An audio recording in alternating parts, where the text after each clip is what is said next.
Hi everyone, welcome to another video. And today I'd like to talk about Ireland's most famous recording studio. It's called Windmill Lane Studios in Dublin, and I'm going to talk about some of the biggest rock bands in the world who recorded albums here. So first I'll run into a bit of background on Windmill Lane Recording Studios. So Windmill Lane Recording Studios is a recording studio in Dublin. It was originally opened in 1978 by Brian Masterson and James Morris on Windmill Lane, and it subsequently relocated in 1990 to its current location at 20 Ringsend Road, Dublin 4, where it still operates as one of Ireland's largest recording studios. Today, the studio has also become an award-winning tourist attraction, which is now open to the public. The studio also headquarters Pulse College, delivering professional industry training courses in audio and music, gaming and animation and film.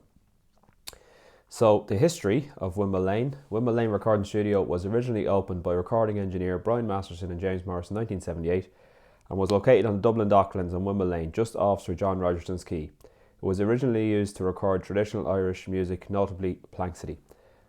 However, no Irish rock band recorded in the studio until U2.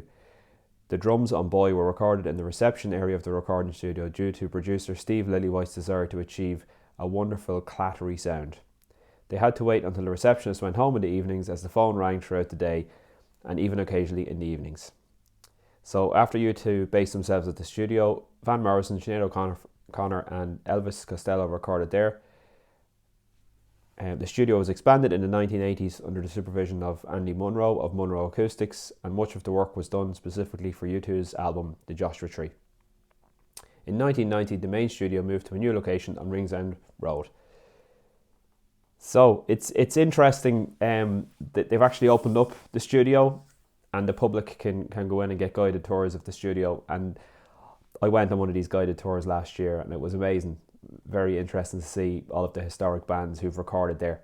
So I'm just going to run through some bands in my collection, some of my favourite bands that recorded at Windmill Lane Studios that you might not be aware of. So the first one here is AC/DC, The Razor's Edge. So this one was released in 1990, produced by Bruce Fairbairn, and some of the songs included on this is one of the most famous songs that AC/DC ever recorded: Thunderstruck, Fire Your Guns, Money Talks, The Razor's Edge, Are You Ready? So really a great album by AC/DC in 1990, considered somewhat of a comeback album for the band. And the story goes, even though Windmill Lane isn't actually credited on the album sleeve as being the studio which the album was recorded, all the pre-production was carried out at Windmill Lane apparently, and then the band moved to Vancouver to Little Mountain Studios to finish the record off. But they did spend quite a period of time in Dublin, and they frequented a lot of the local bars and mingled with the locals while they were here. So very, very interesting to hear that. The next album I have is an album by R.E.M. It's this one here, Reveal.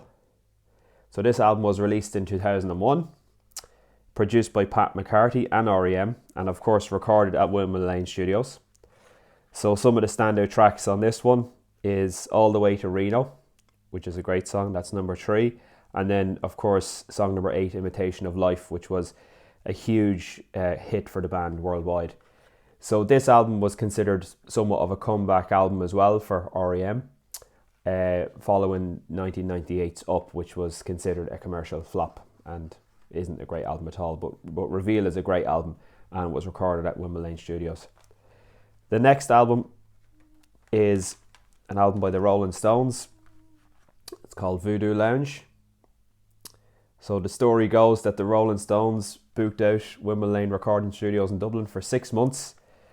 And this is where they basically had the studio as their own private studio. No one else was allowed to record or use the studio during this time.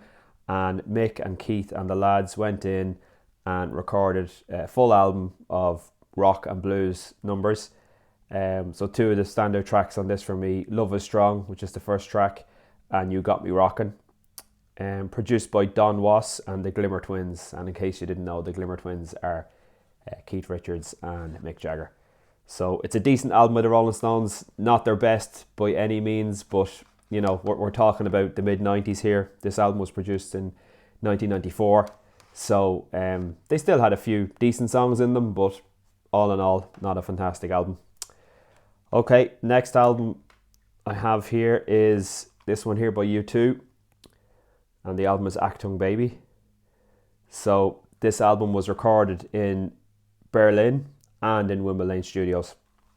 So there was recording carried out in each of the studios there, and produced by Daniel Lanois with Brian Eno, engineered and mixed by Flood and Steve Lillywhite. And it says in the bottom of the album here, recorded in Berlin and Dublin and released in 1991. So this is considered by many people to be U2's best album. I'll give you a rundown of some of the standout tracks on this album. Zoo Station is obviously brilliant, even better than The Real Thing. One, Until the End of the World, Who's Gonna Ride Your Wild Horses, The Fly, Mysterious Ways. So it's just a phenomenal album by U2.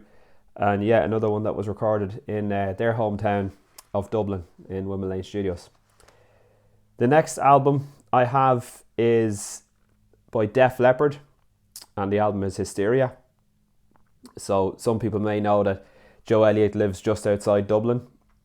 That's where he's been living for the last 30 years, I believe. And funny story, I was at a U2 gig in 2015 in Dublin, and I actually bumped into Joe Elliott and got chatting to him for a little while, and lovely guy, and really down to earth. But that's what he does. He lives in just outside Dublin, and he goes into Dublin for gigs of bands he likes, and yeah, that's his base. So he has a studio in his house, and he records a lot of the newer Def Leppard albums will be recorded at, I think they call it Joe's Garage.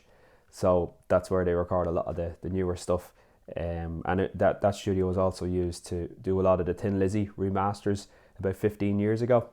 So very interesting. But this album here, Hysteria, is Def Leppard's, without a doubt, their most popular album, the most mainstream album that they have in their catalogue.